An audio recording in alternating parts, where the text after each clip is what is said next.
From the exhilarating action of the NU Hunters on the basketball court, to kick things off, we bring you the highlights from an intense basketball matchup that had everyone on their feet, followed by a closer look at a board top-notcher whose hard work truly paid off.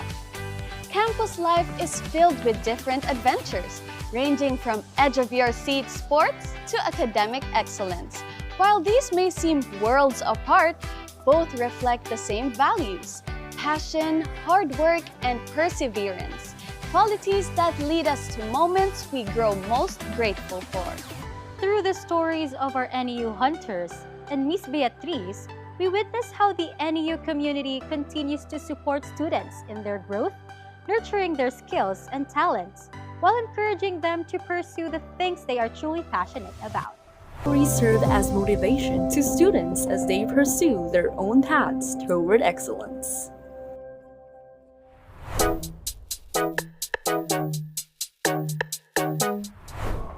Basketball fans, get ready for a showdown. The New Era University Hunters are stepping onto the court to face Sangmyung University in the Pinoy Liga Next Month Cup. From Quezon City and Seoul, the love for basketball knows no borders. The Pinoy Liga Next Month Cup isn't just another tournament, it's where champions are made. And this year, the spotlight shines on NEU Hunters as they battle Sangmyung University in a contest of skill, teamwork, and determination.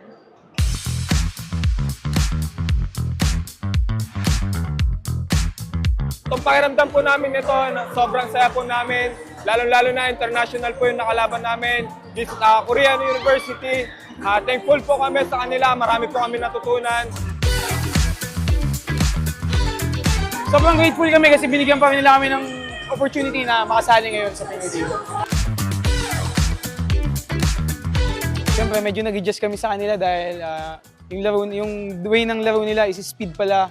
Unlike sa Philippine basketball is physical. So yun, medyo nagulat kami and nag-adjust kami ng second half. Yun lang talaga yung ginawa namin. Yun nga, maraming salamat sa mga coaches, sa management ng New Era. Hindi kami pinapabayaan sa mga teammates ko. Lagi namin sinasabi na depensa lang tayo, walang bibitaw para sa atin to. Ito na yung simula ng bagong taon natin para makakuha ng title ngayon sa New Era University.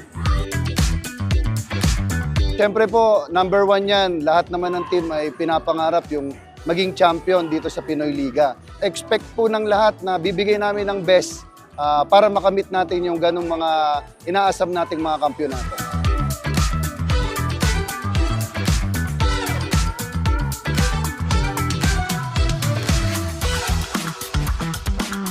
Just like what we always do sa mga practice namin, we always prepare for everybody. There's no such thing as special na mga opponents. So, lahat ng preparation namin, lahat dapat standard. So, we want to make sure that our athletes are physically prepared.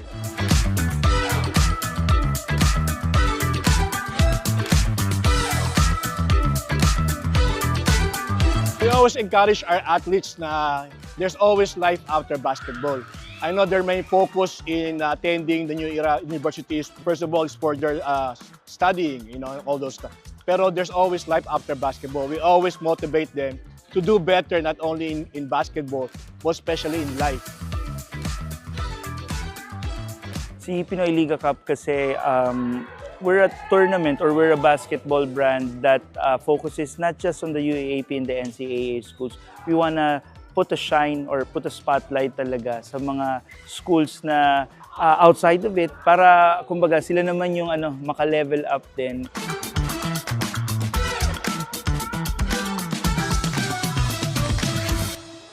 As the final buzzer sounded, the Hunters showed that victory isn't just about the scoreboard, but also about heart, teamwork, and pride. The Hunters proved that in this competition, they played not just for themselves, but for the entire NEU community. And that's what makes every game a victory. Congratulations to our Hunters basketball team. This has been Bea for Hunters Pride.